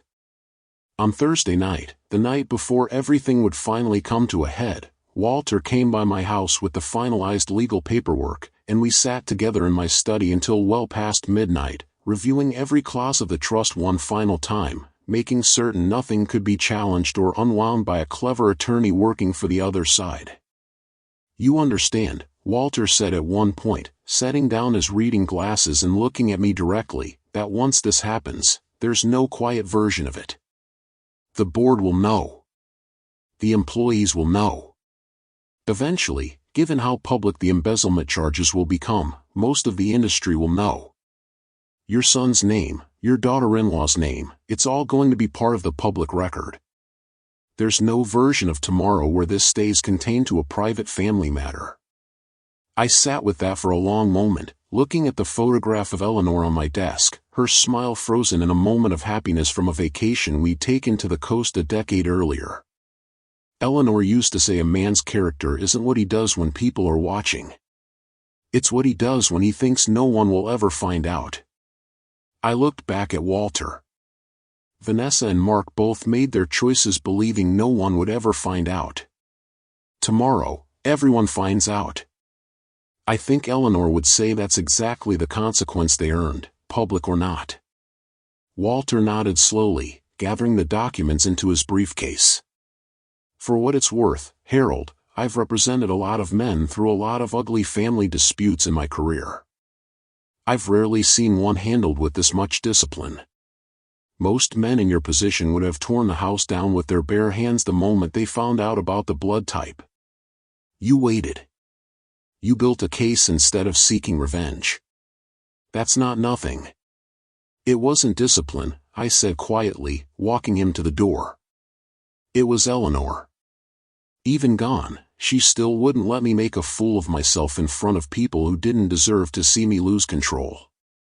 She always did have better judgment than I did, even from the grave, it turns out." He left a little after midnight, and I sat alone in my study for another hour, the house entirely silent around me, gathering whatever remained of my strength for the morning that was coming. The sun finally rose on Friday morning, washing the city in a cold, brilliant light. I stood in the center of my master bedroom, listening to the absolute silence of the house. The time for playing the grieving, broken old man was officially over. I walked into my closet and bypassed the dark, conservative clothes I'd worn all week. Instead, I pulled out a perfectly tailored charcoal gray suit, the armor I wore when I intended to completely dismantle a formidable business rival. I dressed with slow, deliberate precision, buttoning the crisp white shirt, securing my platinum cufflinks, tying a deep crimson tie in a perfect Windsor knot. I looked at myself in the mirror. The stooped, trembling widower was completely gone. Staring back at me was the founder of Whitfield Freight, a man who had survived economic collapse, ruthless competitors, and the profound tragedy of losing his beloved wife. I touched Eleanor's pearl necklace, resting on the nightstand where she'd left it the morning she went into the hospital for the last time, drawing strength from her enduring memory. I drove to the office I had built with my bare hands, walked through the sliding glass doors past security guards who stared at me in open shock. The fragile, trembling widower they'd watched shuffle through these halls all week was simply, suddenly, gone. I strode toward the executive elevator, my leather shoes clicking rhythmically against the marble floor. The boardroom doors were closed when I arrived. I didn't knock. I pushed them open and stepped inside. The room was packed. Vanessa sat squarely at the head of the long table, in the exact leather chair that had belonged to me for 3 decades. Mark sat to her right, pale and sweating. Connor sat to her left, wearing a smug, victorious grin. Tyler sat beside Connor, scrolling on his phone, oblivious to the conspiracy swirling around him. The rest of the table was occupied by Connor's hastily hired, sycophantic new executives. I walked to the only empty chair at the far end of the table and sat down, resting my hands flat against the cool, polished wood. Vanessa leaned forward, interlacing her fingers. "This is the final emergency handover and succession agreement," she stated, her voice sharp and commanding, entirely devoid of the fake sympathy from earlier in the week. "The transition of executive power has already been approved by the new board members present today. All we need is your final signature on the bottom line." A folder slid down the table, a heavy gold pen resting on top. "Now that the old woman is gone," Vanessa said, her voice dripping with venom, "you'll put the company in my son's name and fend for yourself. You're done here, Harold. It's our turn now." The brutal audacity of her words hung heavily in the stagnant air. I picked up the gold pen, letting the morning light catch the polished metal. I turned and looked at Mark, giving him one final, silent chance to be a man, to stop this madness before the federal hammer came down on his entire existence. He saw the question in my eyes. For one brief, agonizing second, I saw a flicker of genuine hesitation cross his pale features. But the cowardice ran too deep. He broke eye contact, staring down at his shoes. I opened my fingers and let the pen drop onto the table, the metal clattering loudly through the silent room. "No," I said. The heavy double doors swung open. Walter Briggs strode inside, flanked by Agent Sandoval and a second federal agent in a dark windbreaker. He marched directly to the head of the table and tossed a thick, sealed envelope onto the polished wood, sliding it to a stop directly between Vanessa and Mark. "I am legally representing Harold Whitfield in all matters concerning the execution of the Eleanor Whitfield Trust and the corporate succession of Whitfield Freight," Walter announced, his voice a booming baritone that commanded absolute attention. "The biological samples analyzed yield a probability of paternity of exactly 0%.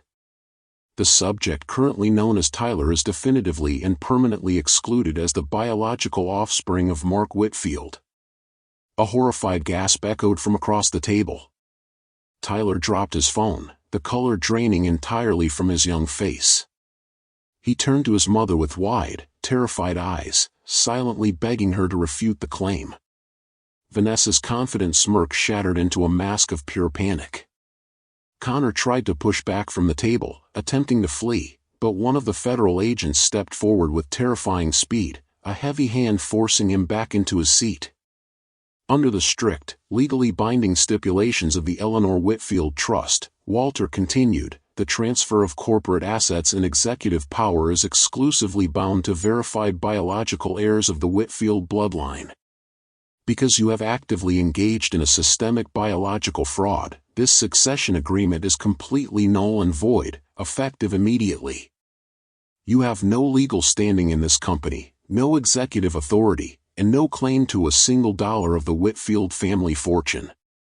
Mark shot up from his chair, pointing a shaking finger at his wife. "How could you do this to me, Vanessa? You made me raise another man's son. You used me to steal from my own family." I reached into my briefcase, pulled out the printed email from 10 years earlier, and threw it directly at his chest. It struck his suit and fluttered onto the table, landing beside the genetic report. "Don't you dare play the victim with me," I said, my voice dropping into a deadly whisper that carried to every corner of the room. "You knew you were sterile. You've known for 10 years. You sold your own mother's honor for a paycheck." Mark's fake tears dried up instantly. He recognized his own email address printed at the top of the page. The last of the blood drained from his face. The room descended into chaos. Vanessa turned on Connor, screaming that he'd promised the digital tracks were covered. Connor snapped back that she demanded they accelerate the timeline. "Don't dare try to pin your pathetic cowardice on me," she screamed back, her perfectly styled hair falling loose around her face. "You gladly took the money. You happily lived in the mansion and drove the luxury car. You are a weak, miserable excuse for a man who could not even give me a child of your own. Don't put this on me," Connor snarled, his smooth corporate composure entirely gone now, replaced by something raw and desperate. "You're the one who pushed to drain the pension fund faster. You're the one who couldn't wait for the Palisades property. I told you to slow down. I told you the old man wasn't as checked out as you thought. He's a grieving widower, she screamed back. He was supposed to be too broken to notice anything. Several of the newly hired executives near the far end of the table began quietly gathering their things, recognizing with visible horror exactly what they had unknowingly signed on to when they accepted Connor's hasty job offers 2 days earlier. One younger woman, who I would later learn had only started the previous Monday, looked physically ill, her hands shaking as she fumbled to collect a notepad she'd barely had occasion to use. Mark remained slumped in his chair throughout the screaming match, no longer trying to defend himself, no longer performing outrage. He simply stared at the table, at the printed email I'd thrown at him, as though staring hard enough might somehow make the last 10 years of his own choices unwrite themselves. I watched it all unfold with a detachment that surprised even me. I had expected, somewhere in the planning of this moment, to feel a kind of savage satisfaction watching them turn on each other. Instead, I mostly felt tired, the specific, bone-deep exhaustion of a man who has just watched the final confirmation that everything he suspected was true, with no remaining hope that any of it might have been a misunderstanding after all. I thought, briefly, about Eleanor, about how she would have handled this same room. She had always been the gentler of the two of us in ordinary moments, quicker to forgive a driver's mistake, quicker to extend grace to an employee going through a hard season, the one who remembered every name and every birthday and every small kindness owed back to people who rarely received it elsewhere in their working lives. But I had also seen her, exactly twice in 48 years, become something entirely different when she believed someone had deliberately wronged a person she loved, cold, precise, and utterly without mercy. I understood, sitting in that boardroom, that I was finally channeling that same version of her, the version she'd shown only when it mattered most. At my nod, the federal agent stepped forward. Vanessa Whitfield, Connor Whitlock, Agent Sandoval announced, her voice silencing the entire room. You are under arrest for federal wire fraud and the criminal embezzlement of $4 million from the Whitfield Freight Employee Pension Fund. You have the right to remain silent. Vanessa thrashed against the handcuffs, screaming that she'd given 20 years to this family, that she deserved half the company. The agents dragged her toward the doors without a flicker of patience for her demands. I walked down the length of the table and stopped beside Mark's chair. I dropped a single sheet of legal paper into his lap, an eviction notice. You have 24 hours to clear your belongings out of the house I bought for you, I said, my voice devoid of any paternal warmth. Leave the keys on the counter. You will never set foot on that property again. Your employment at Whitfield Freight is permanently terminated, and you are stripped of your title, your salary, and your inheritance. As far as I'm concerned, you're nothing to me. Don't ever contact me again. I turned to Tyler last, the boy still frozen in shock at the far end of the table. Listen to me carefully, I said, my voice firmer than with Mark, but gentler. You're not responsible for the crimes your mother and biological father committed. You didn't ask to be born into this deception. But you're no longer part of this family, and you're no longer entitled to its privileges. I'll cover your college tuition and living expenses for exactly 1 year. Use that time to find your footing, because after that, you're on your own. Tyler nodded, a single tear sliding down his pale cheek. I understand, sir. Thank you. He gathered his backpack and walked silently out of the boardroom. Mark followed shortly after, staggering toward the exit without another word. I stood alone near the head of the table, the chaos of the morning finally settling into a sharp, ringing stillness. Walter approached, his briefcase clasped at his side. It's done, Harold, he said quietly. The cancer's been cut out of your company.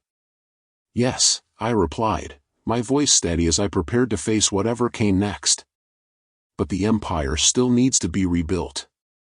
That night, alone in my study after everyone else had finally gone home, I allowed myself, for the first time in nearly 2 weeks, to simply sit without working, without planning, without compartmentalizing a single piece of grief or strategy into a manageable box. I poured myself 2 fingers of the bourbon I kept for occasions that genuinely warranted it, sat in the worn leather chair across from my own desk rather than behind it, and looked at the empty room the way a man looks at a battlefield the morning after the fighting has finally stopped. I thought about how strange it was that the worst betrayal of my life and the proudest vindication of it had arrived within the same single week, separated by nothing more than a laboratory envelope and the patience to wait for it. I thought about Eleanor, about how she would have sat in this exact chair, probably with a cup of tea rather than bourbon, and told me, gently but firmly, that grief and triumph were allowed to occupy the same room together, that a man didn't have to choose one feeling and abandon the other simply because they seemed to contradict each other on the surface. I sat there a long while, the bourbon going warm in the glass, the city lights beginning to flicker on outside my window one by one, the building around me settling into the particular quiet that only ever seems to arrive after midnight, and for the first time since the funeral, I let myself simply feel everything at once, the grief, the anger, the exhaustion, and underneath all of it, something that, against every reasonable expectation, still resembled hope. 6 months passed since the storm tore through the polished halls of Whitfield Freight. The wheels of federal justice moved with an agonizing but ultimately devastating certainty.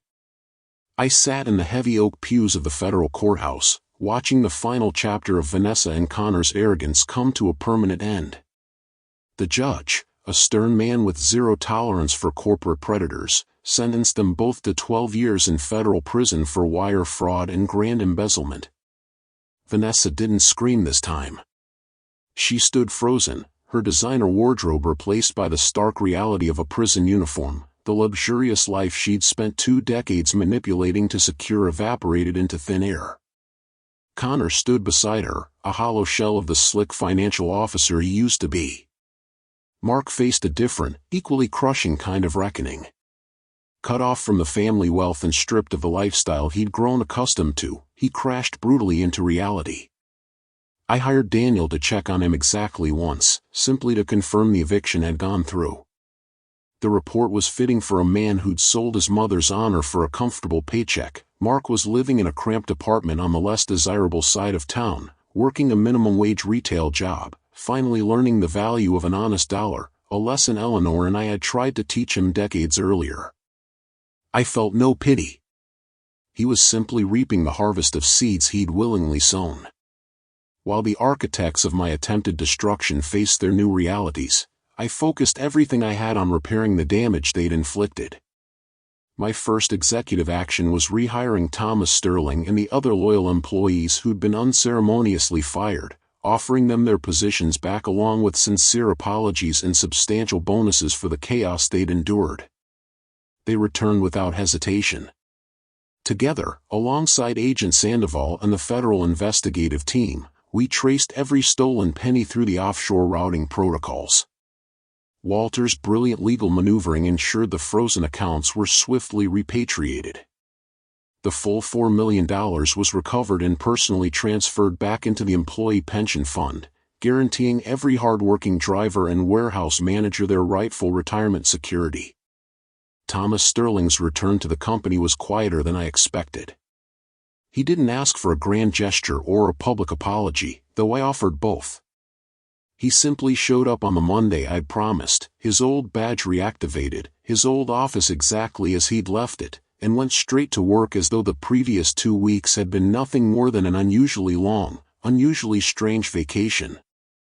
I found him that first afternoon standing in the warehouse, running his hand along the side of one of our newer trucks, the kind of absent, affectionate gesture a man makes towards something he genuinely cares about rather than something he merely manages. I walked over and stood beside him without saying anything for a moment. 20 years, he finally said, not looking at me, his eyes fixed on some middle distance past the loading dock. 20 years I've worked here, Harold, and I never once thought I'd watch it almost fall apart because of family rather than the market, or a recession, or a competitor undercutting us on price. Family was always supposed to be the safe part. I know, I said quietly. I thought so too. He nodded slowly, still not quite looking at me, and then he said something that stayed with me longer than almost anything else spoken to me during that entire ordeal. "For what it's worth, Harold, the people on this floor, the drivers, the dispatchers, the warehouse crew, we're your real family. Always have been, probably, even when you had a house full of people with your last name. Family's not who shares your blood. It's who shows up when the trucks need loading and the weather's bad and nobody's watching to see if you do it right anyway." I didn't have a response ready for that. I simply put a hand on his shoulder, the same way I'd put a hand on his shoulder 20 years earlier when he'd first walked through our doors as a nervous young hire, and we stood there together for a while, watching the late afternoon light fall across a fleet of trucks that, against every recent threat to tear it apart, was still ours. I held a company-wide meeting the morning the funds were fully restored, standing before hundreds of dedicated employees to promise them the storm had passed and their futures were secure. I told them, plainly and without exaggeration, exactly what had happened, the embezzlement, the fraud, the family betrayal at the center of it, because I had decided, somewhere in the long nights of that ordeal, that the people who built this company with me deserved the truth rather than a sanitized version of it. They had earned that much loyalty in return for the loyalty they'd given me. Looking out at that sea of relieved faces, I felt the suffocating darkness of the past 6 months finally begin to lift.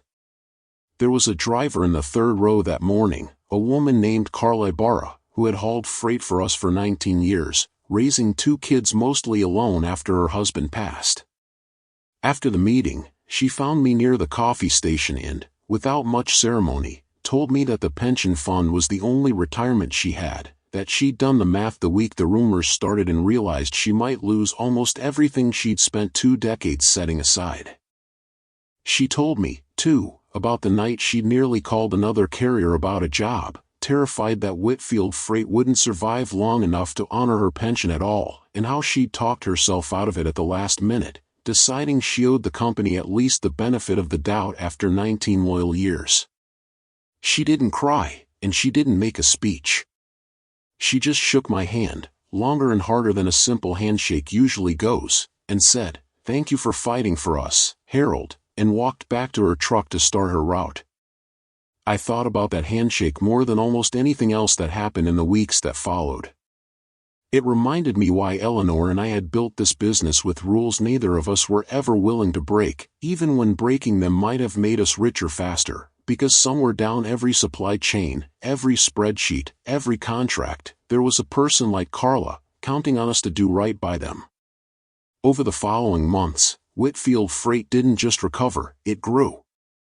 We won back 2 major contracts that had quietly drifted to competitors during the chaos of Connor's leadership, contracts I secured personally, sitting across negotiating tables the way I had 30 years earlier, proving to old industry friends that the company's foundation, despite everything, remained as solid as the day Eleanor and I poured it. We opened a 4th regional warehouse in the spring, the ribbon cutting attended by nearly every employee who'd stayed loyal through the storm, Thomas Sterling standing proudly at my side as the newly reinstated Chief Operating Officer. I gave a short speech that day, standing in front of the new building with a pair of ceremonial scissors in my hand, and I found myself, halfway through, abandoning the prepared remarks entirely in favor of simply telling the assembled crowd about a rusty truck with a cracked windshield, about a woman named Eleanor who kept books by lamplight, and about how every brick of every warehouse we'd ever built had started with 2 people who refused to quit. The applause that followed lasted longer than I expected, and I noticed more than a few of the older drivers wiping their eyes, men who'd been with us long enough to remember some version of that same story themselves. On a crisp Tuesday morning, I rode the elevator up to the roof of Whitfield Freight headquarters, the city sprawling out beneath me, the same streets my delivery trucks navigated every single day. Walter stood beside me, holding a leather-bound portfolio containing finalized legal documents that would permanently reshape my fortune. I signed my name with smooth, decisive strokes. Half of everything I owned was transferred into the newly established Eleanor Whitfield Scholarship Fund, designed to provide full university scholarships to ambitious young people who lacked the financial resources to chase their dreams. Eleanor had always believed in the power of education and honest, hard work, and this fund would immortalize her memory in generosity, rather than in the greed of the people who'd tried to destroy what we built. The remaining half went into an employee stock ownership program. The wealth of Whitfield Freight would not pass to an entitled, ungrateful heir. It would be distributed among the truck drivers, the warehouse managers, the loyal executives who had actually bled to build this place alongside me. They were the true custodians of my empire, and they deserved to share in its rewards. I stood near the edge of the rooftop, looking out over the city, and I thought about everything Eleanor and I had built from a single broken-down truck and $400 between us. Family isn't defined by blood, and it isn't defined by a marriage certificate. It's defined by who stays when staying actually costs them something. A lone wolf may lose his mate. He never loses his teeth, and he never forgets exactly who he's protecting. And I bit back.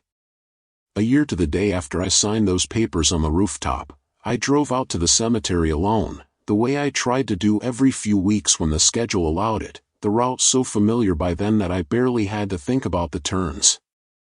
The grass over Eleanor's grave had finally filled in completely, soft and green, indistinguishable now from the older plots around it, as though the earth itself had decided enough time had passed to stop marking the wound.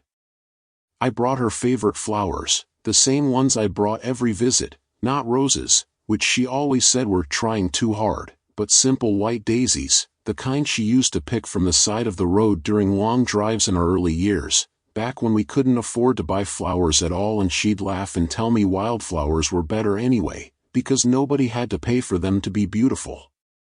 I sat on the small stone bench near her headstone and told her everything, the way I had every visit since the funeral.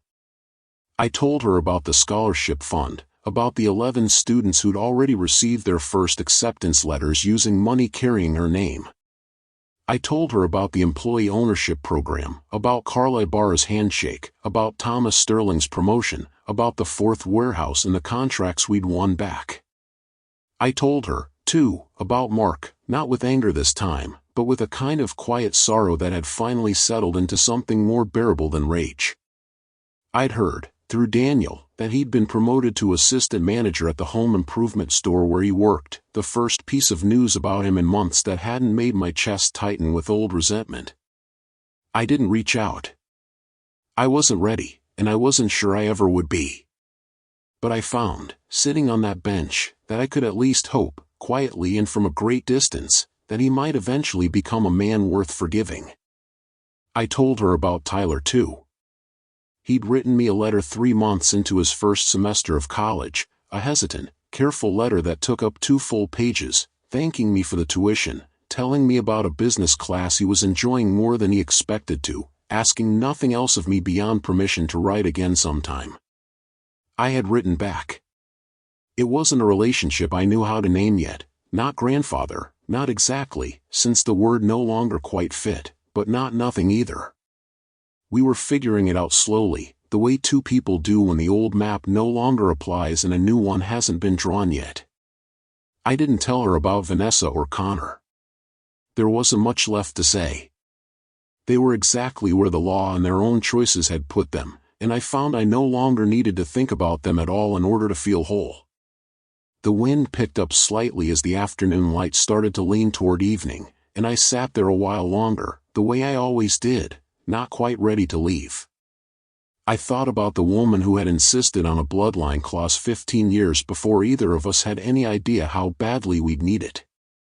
I thought about a fold-out card table under lamplight, about a can of root beer split between 2 paper cups, about 48 years of a partnership that had outlasted betrayal, outlasted grief, and was, somehow, still teaching me things even now, a year after she'd gone.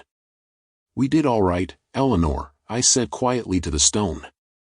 "We did all right. Better than all right, I think, considering everything that tried to tear it down. You'd be proud of how it ended, even the parts that hurt the most to live through." I drove home as the sun set fully behind the hills, the road familiar under my hands the way only a road driven 10,000 times can become, the fading light catching the dashboard the same way it had on 1,000 other evenings over the decades, and for the first time in over a year, the house didn't feel quite so much like a tomb when I walked back through the door. It still felt like a house without her. It always would.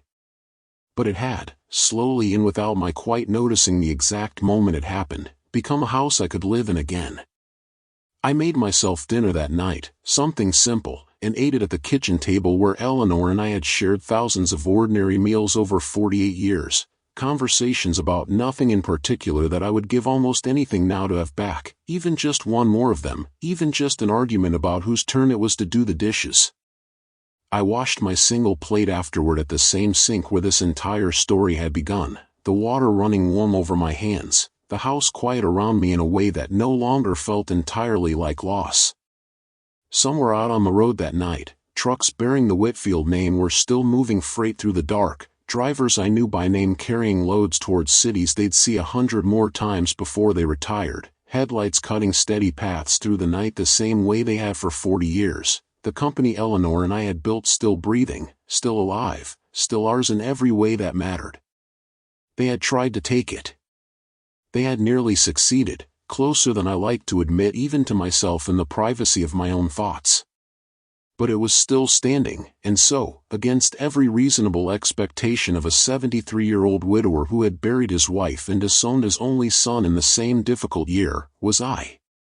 Somewhere beyond the daylight, where the quiet roads still run, a father's love keeps watching over everything he's done, not the money, not the title, not the empire that he made, but the steady hands that held it, and the price that hand has paid.